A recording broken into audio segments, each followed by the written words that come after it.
Am I the jerk for telling my lesbian ex-wife that her partner cannot be my son's mom? Posted by you/OK5110. Hi all, throwaway because my friends are not completely aware of this current situation. I, 35M, was married to my ex-wife, 34F, for 7 years. 2 years ago, my ex-wife came out as a lesbian. This came as a complete shock to me. She and her partner, who were co-workers, had been having an affair since she joined the company a year before our divorce. We have a son together, 8M. I was heartbroken and devastated. I felt betrayed, as I had spent 7 years of my life with this woman, and it all felt like a lie now. When I confronted her, she told me that she had to live her truth and that she tried to suppress her identity because she didn't come to terms with it until she met her partner.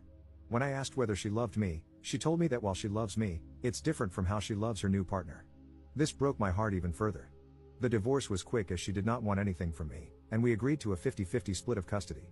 I decided to go no contact with her and handled the custody transfer process through my sister, 27F, whom I moved in with after the divorce. I sold the house, and we mutually agreed that the excess money from the sale would go into a college fund for our son. I could not bear to stay in that house anymore, as it kept reminding me of her betrayal. For context, she introduced her partner as her work friend, and I believed her. I had no reason to suspect anything, and they had several girls' nights, which I now figure were probably cover for the affair. For 6 months, I was in a depressive state because I didn't know where I went wrong. But this is one of those scenarios where nothing I could have done would have made it better. This realization made me even more depressed, and the fact that all the vows and little things she said at our wedding were all just lies trying to keep up a ruse made it even worse. The two people that got me through this state were my sister, to whom I am eternally grateful for helping with her nephew and supporting me while maintaining her career, and my college ex-girlfriend. Around 4 months after the divorce, we reconnected at a reunion, and she really helped me through the worst of it as a friend. About a year after the divorce, we started officially dating, and I introduced her to my son. During this time, my ex-wife's partner had limited interactions with my son. This was not because of anything I said, but my ex-wife wanted him to adjust to his new reality.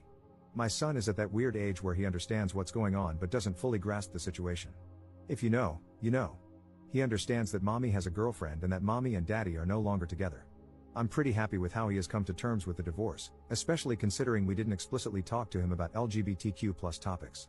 We had decided that we could discuss these things when he's a bit older. Around 8 months ago, my ex told me she was officially moving in with her partner and that she was engaged. At this point, I was still no contact except for brief conversations concerning our son. She invited me to the wedding, but I declined. They were planning a destination wedding in Spain, where her girlfriend lives.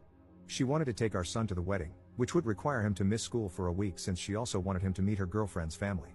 I told her that missing school for a week didn't make sense and suggested she plan her wedding during his vacation, as she didn't yet have a fixed date. She argued that they likely wouldn't find a date aligning with his vacations, as they wanted to get married as soon as possible. I relented and agreed, since I didn't want to interact with her further, and it was within her rights to have her son at her wedding. The problem started when my son returned from the wedding. He was supposed to stay with me, as we have a flexible week-in/week-out custody arrangement. She wanted to take my son on her honeymoon so he could bond with his new stepmother. I told her that she had already had 2 weeks with him, as she had custody the week before the wedding, and I wanted to spend some father-son time with him. I told her it was within my rights, and she should go spend time with her new wife. She argued that, since our son's interactions with her partner were limited due to her busy schedule, this was a great opportunity for them to bond. I told her that she'd already had 2 weeks for them to get to know each other. She said they were busy with the wedding and didn't have time. I explained that I had taken vacation days to go to a motorcycle expo and build a Lego set, 2 things my son absolutely loves. She kept arguing, and I finally told her that custody arrangements are in place for a reason, and that was one thing I would not negotiate. She got angry and left. My son and I had a great time together. I even got him one of those kid-sized motorcycles since he liked them so much. Over the next few weeks, we returned to our week-in/week-out routine. One day, I saw that my ex had posted a photo shoot of them and my son under the caption #lesbianmommies. I thought it was just a post, but the way it portrayed them as a family didn't sit right with me. When I had my son for the week, I asked if his mom was saying anything to him. He hesitated but eventually told me that his mother had been trying to convince him to call her partner mom. This shocked me, as I never expected my ex to do this. Then again, I've been wrong before. I asked if it was something he wanted, and he said he felt much more comfortable calling her by her first name and that calling 2 people mom felt weird. I told him it was okay and that he shouldn't feel pressured to do anything. I called my ex and asked to meet up because this was serious, and I wanted to discuss it. I confronted her, and she told me that since she and her partner were married, it was only natural for our son to have 2 moms now. I told her it wasn't okay to pressure him into calling her partner mom, as she is not his mother, doesn't have an active parenting role in his life, and any major parenting decisions require both of us. She tried to argue that, since my girlfriend and I were getting serious, I might eventually want our son to start calling her mom. I told her that, even if we became serious, I would never try to convince our son to call her mom because he already has 2 parents, and he doesn't need more. Then she dropped a bombshell. She and her partner were hoping that, down the line, they could file for adoption. She assured me I'd still be able to see my son but wanted her and her wife to have legal guardianship because they wanted to build a family. I told her absolutely not, and that our partners have no say in our son's life. She accused me of being homophobic for denying her the right to a complete family. I told her that her life choices are hers, but our son's life is something we decide together. The issue escalated further when, 3 weeks later, I found out that my ex had enrolled our son in Spanish lessons, which he told me he hated. For context, my ex is Latin, and her partner is Spanish, so they speak Spanish at home. We had decided to raise our son in English, as she speaks it better than Spanish, and I don't speak any Spanish. When I discussed this with her, she said she wanted our son to connect more to his heritage. I told her I didn't mind the idea in principle, but we'd tried this several times when we were married, and he had shown no interest. She said it might be different this time, as there are now 2 Spanish speakers at home. I told her I was all for bilingualism, as knowing 2 languages is an advantage, but forcing him into something he doesn't want makes no sense. I even suggested trying another language he might like. She accused me of denying our son his roots and went on a tirade, accusing me of denying him his identity and her the right to a family. My girlfriend usually stays out of these matters, but she advised me to contact my lawyer. My lawyer assured me that even if they filed an adoption notice, I could contest it, and it would take something exceptional, like abandonment, for my contest to be rejected. My ex keeps posting pictures of our son as part of her new family, and it's honestly started to trigger me. 2 weeks ago, I interacted with my ex's new wife for the first time after the divorce. She contacted me to meet up and told me that my ex had finally started to recover from the trauma of coming out and building a new life. She accused me of being emotionless and uncaring during the divorce, guilt-tripping my ex into agreeing to 50-50 custody, and standing in the way of their happiness. She also told me I should agree to the adoption in a few years, as they've always wanted a family, and I would still remain my son's dad and could visit him. I told her I didn't care about her emotional state during the divorce and that my custody demands were fair by any rational standard. I told her if they wanted a perfect family image, they should have a child of their own with no connection to me. I feel like all this has started to affect my son more than anything. He's a lot less happy than he was a few months ago, as we had started to adjust to this new reality.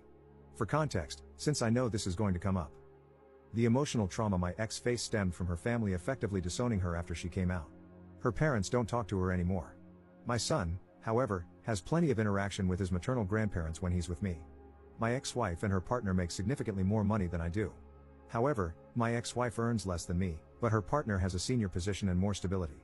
This was also an argument my ex-wife used regarding adoption, saying they could send our son to private school and provide a better life. The recent elections may have caused some of this urgency, as they worry they might lose adoption rights soon. However, they don't want to adopt him now, but in a few years, so I doubt this is the reason. Update 1 day later. Hi all. It's been crazy seeing everyone's reactions to the situation, and I wanted to share a quick update with you all. First of all, I'd like to clarify that my son and I have been going to therapy since the divorce. He was doing quite well until the whole mom saga happened. My in-laws disowned her after she came out. They were not even aware of the affair when she came out to them. They still spend time with my grandson under the condition that they don't badmouth my ex and don't preach their views to him. They agreed and said that they valued a relationship with their grandson over any political views they might hold. I have been a part of every interaction they have had with him because I was worried they might say something inappropriate. Thankfully, this has not been the case. Her extended family has told me that they have all cut her off as well, some for the affair and some for her being gay. Our mutual friends also cut her off because of the affair.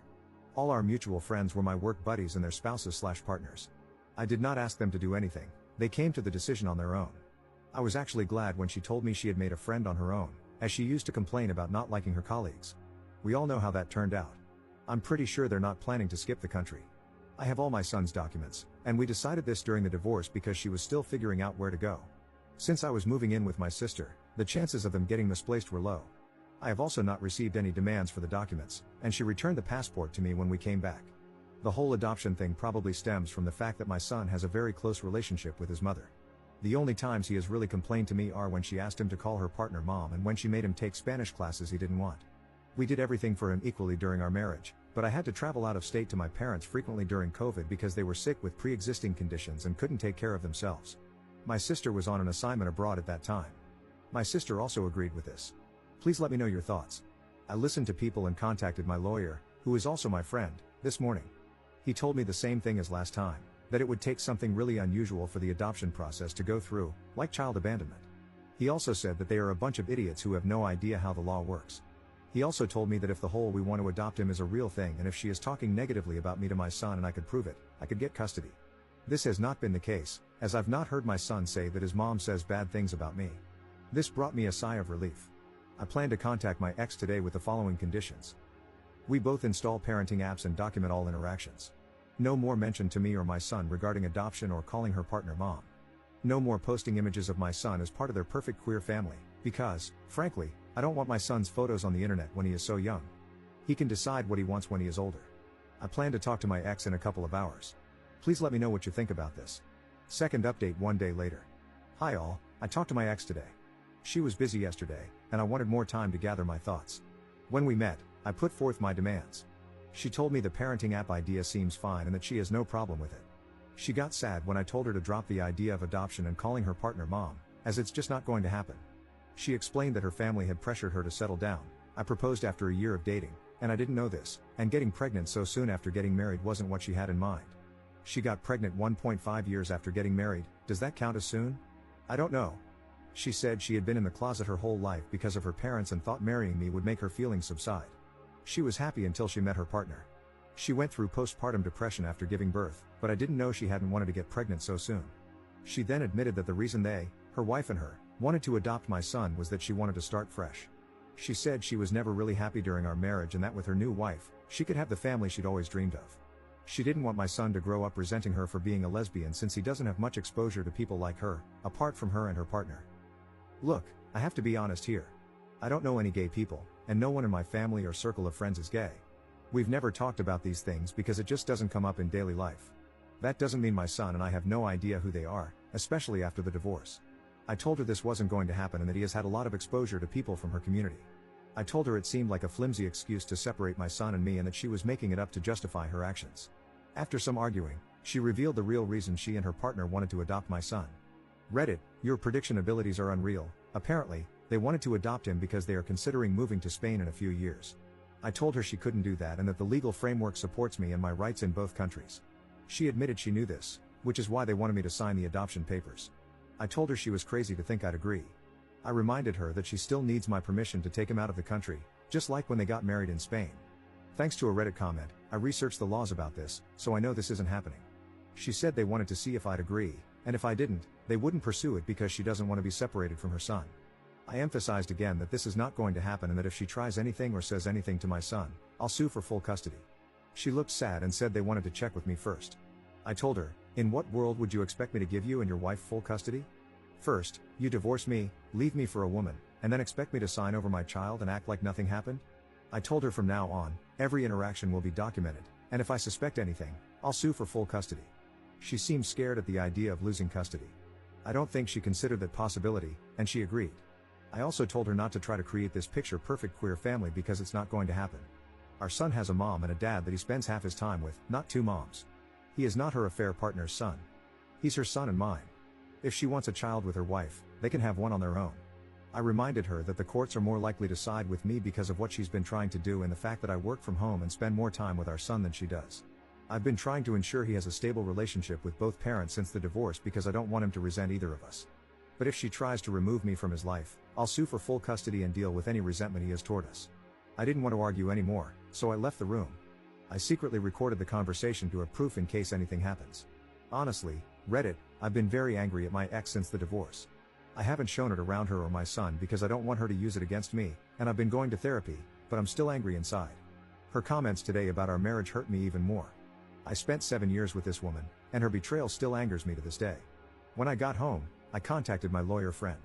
He reiterated that they'd have to kidnap my son for their plan to work. I asked if there was anything else we could do. He said the current custody agreement is very thorough, and we've ensured that. Whether I want full custody is up to me, but I have to be sure before putting my son and myself through the process. I don't want my son to grow up without either parent because that's not healthy for him. That's why I won't sue for full custody now. If they're foolish enough to kidnap him, which I'm sure they're not, the law is on my side. I know her partner's position at work, so I doubt they'd give it all up without a good reason. As for the passport issue, I have all his documents, and things like notifying me about travel or hospital visits are already in the custody agreement. The legal framework is solid. My ex-wife is still a good mother who loves him, and he enjoys spending time with her. Plus, my son is the kind of person to tell me if he's uncomfortable with anything, so I'll know if they keep pushing their nonsense. On a positive note, I'm not against Spanish lessons, but my son doesn't like them. I just suggested he try learning a language he enjoys. There are plenty of options. I didn't bring this up with my ex, but now I know she was pushing for Spanish because of the Spain idea. Thank you, everyone, for your support. You really helped me understand the situation. I can't believe I didn't think about her considering Spain until I read the comments. You all are amazing.